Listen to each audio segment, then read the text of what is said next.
right here, just along the path.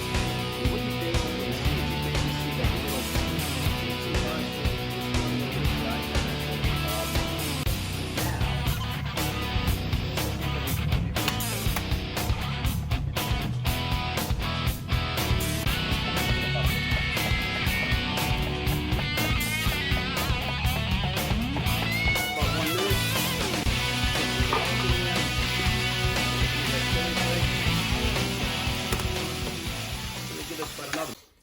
All right, I'm gonna walk you through how to put together a Ritz cracker bread stuffing, which is actually very easy to do. It looks complicated, it looks intimidating, but it's really not. And it's like anything else. Once you get everything done, once you get all your prep work done, you get everything organized, it's actually very easy to assemble and it's even easier to cook, and I'm gonna walk you through that.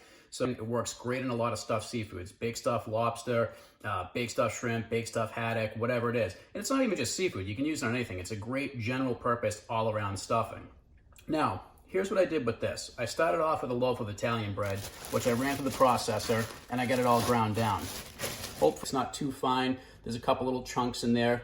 They're not too big, they're not too small. It's kind of light and fluffy, almost like a very light and fluffy sort of snow, if that makes any sense. If you want to get that nice uniform consistency to keep a nice uniform flavor profile throughout what you're making, you've got to meter it in the right way. So what I do, start off with my Ritz crackers.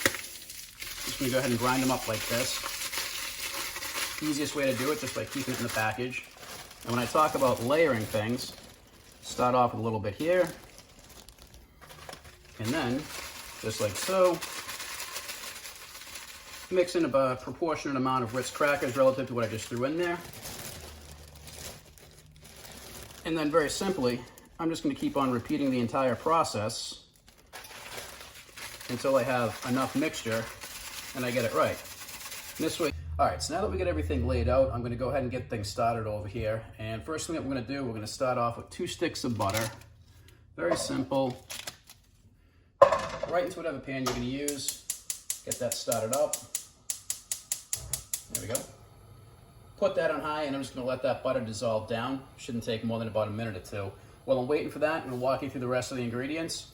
Fresh chopped fresh chopped basil, fresh chopped parsley, minced garlic, minced onion.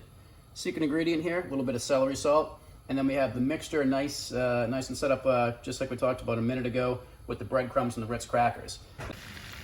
All right, I pretty much have the butter already broken down over here. There's not much of those sticks that are still left. So I'll go ahead and start with the next step over here. Very simply, add a little bit of minced garlic. Say about maybe 2.5 spoonfuls of it. Onion, probably about the same thing, 2, maybe 3. Yeah, it looks like we need about a third on that one. All right, now just go ahead and mix that up a little bit. Mix that up and give it about 3 to 4 minutes, or until the onions start getting a little bit soft on you, and then we're ready for the next step. All right, that's been about 3 or 4 minutes. Just go ahead and check the onions, right? Just pat down at them. All right, you can feel the onions are getting soft, so we're ready for the next step. Like I told you about a minute ago with layering things, I'm gonna kind of do the same thing over here. We start off just a little bit of celery salt. Sprinkle in just a little bit of parsley before I even put anything else in there, breadcrumbs I'm talking about. Same thing, a little bit of basil. Now I start layering in my breadcrumbs, right? Now you get a lot of butter in there. Maybe looks like a little bit too much, but it's really not, and you're gonna see why here in a second. That butter is just, or better yet, the bread is just gonna absorb a lot of that butter, and it's actually gonna work out to be not as much as you really think is in there. All right, so let's go ahead and coat this here. And I'm gonna run that same thing. Add just a little bit more celery salt. A little more parsley. That's probably enough right there. A little basil. And I'll come back through and add just a little bit more here. Just go ahead and mix it up.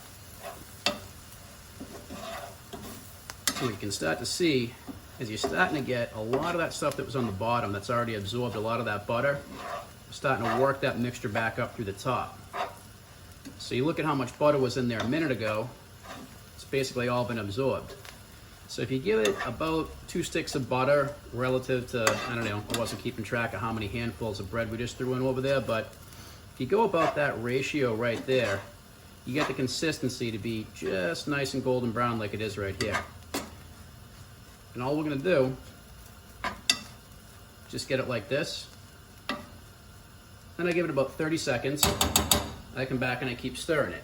Then I'm gonna wait another 30 seconds, come back and stir it again. And when I get it to that point where it's looking just a little crispy, just a little golden brown, and I get it down to the consistency where basically it's sticking together but it's not soggy, that's when you know it's done.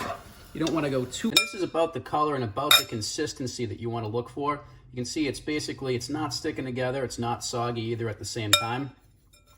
It's got a little bit of crispness to it. But really, once you get that color profile, you're done. Like I said, probably about 3 to 5 minutes. Let that cool down, and then whatever you don't use, by the way, works really nice in the freezer. Go ahead and put it in a Ziploc bag, squeeze all the air out of there. This will hold for about a good 6 months or so. And there you have it, Ritz Cracker seafood stuffing.